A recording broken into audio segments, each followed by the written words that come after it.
Olá meus amigos, tudo bem? Como é que vocês estão? É o André que tá por aqui, mais um vídeo, nosso vídeo de terça-feira, hoje dia 23 de agosto, o mês já chegando no seu final, eu espero que as suas vendas estejam bem, e se não estiver, volto a falar como sempre aqui no canal, dá pra gente dar uma analisada, dá pra gente dar uma olhadinha com um pouquinho mais de detalhes. Se precisar de ajuda é só me dar um toque, os telefones que aparecem aqui, ou melhor, o telefone que aparece aqui é o meu, você pode ligar, pode fazer o que você quiser aqui pra gente dar uma força. O que eu queria falar com vocês um pouquinho nesse vídeo aqui? Com o turnover das lojas, né? O que é um turnover? O turnover é quando você troca a equipe de vendas, quando você troca os funcionários. Então o turnover é quanto gira a sua equipe dentro do mês. Então, por exemplo, você contratou vários vendedores, aí você demite um, contrata outro, demite outro, enfim. Isso não é bacana nem para a loja, isso não é bacana nem para você que é vendedor, para o seu parceiro ficar saindo e entrando, porque você perde um pouco a referência. Isso não é bom para o gerente, isso não é bom para ninguém e também não é bom para o vendedor que foi, ou a vendedora que foi desligado. Mas o que acontece? Vamos pensar no seguinte, com essa situação, com essa coisa de você estar mudando, 3 meses em uma loja, aí você não se adaptou, aí 3 meses para outra loja, 4 meses, além de ser ruim para você profissionalmente, né, também é ruim para o cliente, é ruim para sua venda, porque assim, há um tempo atrás, né, olha eu aqui, um tempo tão distante, como diria o Shrek, os vendedores, eles ficavam mais tempo nas lojas, eles ficavam mais tempo nas marcas. E o que acontecia? Na realidade, o vendedor ele passava a ter um sobrenome da marca. É o André da Citroën, é o Ailton da Peugeot, é o Cleiton da Volks, é a Mara da Mitsubishi, entendeu? Então você tinha um apego um pouquinho mais forte pelas marcas. Por que eu estou dizendo isso para você? Porque assim, quando você entende um pouquinho o conceito da marca que você representa, eu não estou dizendo do grupo, tá? Estou dizendo da marca que você vende. Se você conhece as curiosidades, se você conhece a história, se você conhece a origem, fica muito mais fácil de você argumentar numa situação de venda. Fica muito mais fácil de você argumentar numa situação de venda, de você conversar, porque hoje o cliente ele vem para a mesa já com uma opinião formada de algumas situações, principalmente das redes sociais. Aí o cara entra lá, ele quer comprar um Renegade, né? Aí ele quer comprar um Jeep. Aí ele vai lá, compra o que viu. Aí viu um monte de gente falando que o Jeep Renegade consome. Aí ele já cria um modelo mental de que o Jeep Renegade consome. Mas por quê?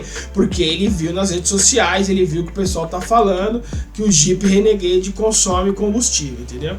Então assim, isso daí, se você não tem base, se você não conhece, se você não argumenta, por mais que você seja sabedor de que de repente um carro ou outro consome um pouco mais ou outro, você tem que ter argumentos plausíveis para botar para esse cliente, colocar o cara no mesmo nível, entendeu?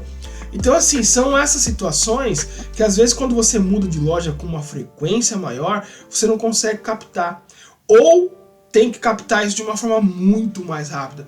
Muito mais rápido, isso é ruim. Então assim, entenda a marca que você tá, procure as curiosidades da marca que você tá.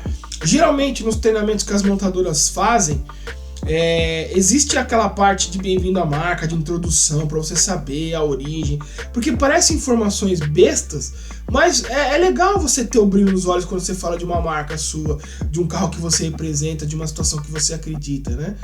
Eu tive a oportunidade, e agradeço todos os dias por isso, de fazer parte do grupo SHC na época que trouxe a Jack para o Brasil.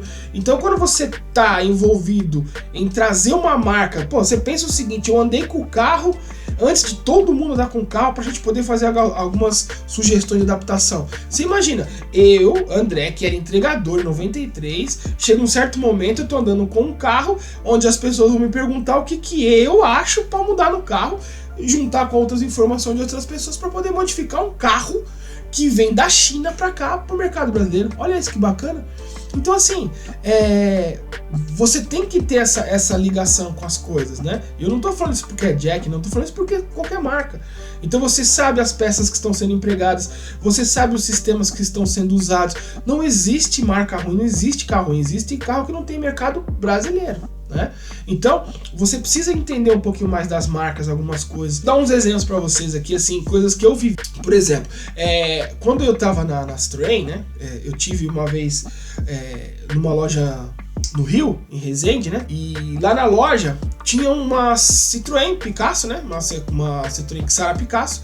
E não sei se você já viu a Xara Picasso na rua, ele é um carro redondo que quando foi montada, né, foi todo feito uma parceria de mídia, tudo com a Fundação Pablo Picasso, né? Porque era como se fosse um carro, uma obra de arte, um carro redondo, assim, um carro com aquelas linhas curvas. Na época era uma inovação. E o que acontece? Foi feita uma parceria com o Instituto lá do Picasso para que ele assinasse o carro como se fosse uma obra de arte, né? Então, imagina, tem um quadro do pintor, ele assina na beiradinha aqui, da esquerda para a direita, nessa posição. E ele assina. Essa é a obra assinada.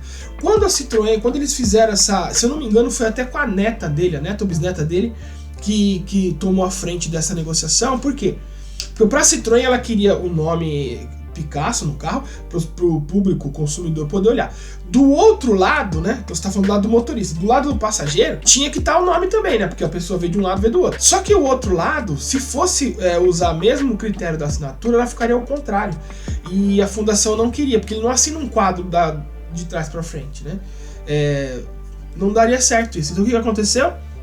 A fundação autorizou que tivesse o nome dos dois lados, mas que um nome ele fosse torto e o outro lado ele fosse inclinado, reto, né? Ficaria retinho assim, um lado é torto, um lado é reto. Essa diferença de nomenclatura aí ficou como se fosse não conforme, eles autorizaram, a Citroën deu sequência. Por que eu estou dizendo isso pra vocês? Isso é história, isso é muito bacana. O porém é o seguinte, você vai vender um carro desse seminovo numa concessionária na época, o cliente batia o olho, sabe o que ele falou pra mim? André, esse carro foi pintado, porque eles colaram o nome errado de um lado e colaram o nome certo do outro. Porque um lado tá torto, o outro lado tá reto. Faz todo sentido pro cliente. Aí se o vendedor, se o gestor, se a pessoa não entende da história da bagaça, aí roda, velho. Roda. Então assim, entenda a situação. Eu passei por uma outra também com uma vendedora sobre o Clio, né? O Renault Clio Boticário. Lembra que época que a Boticário assinava o carro? Aí a vendedora, a cliente perguntou para ela o que eu já falei isso em treinamento, perguntou o que significava aquele Boticário colado na lateral do carro. A vendedora disse que a moça, o antigo proprietário, gostava do Boticário, por isso ele colou lá o Boticário. Aí deram volta no carro, tinha Boticário desse lado, Boticário do outro, Boticário atrás, o banco tinha etiqueta Boticário. O cliente ficou achando estranho, achou que era carro de frota, olha a loucura, né? Mas não era carro de frota, é um carro que tem assinatura, a gente chama de sazonal, é um lançamento, são situações que acontecem às vezes. Então, entenda as marcas, entenda a profundidade, saiba as origens, saiba de onde vem, conheça algumas curiosidades, porque curiosidade vende, curiosidade... O cliente ele entende que você é um conhecedor da coisa que você está vendendo.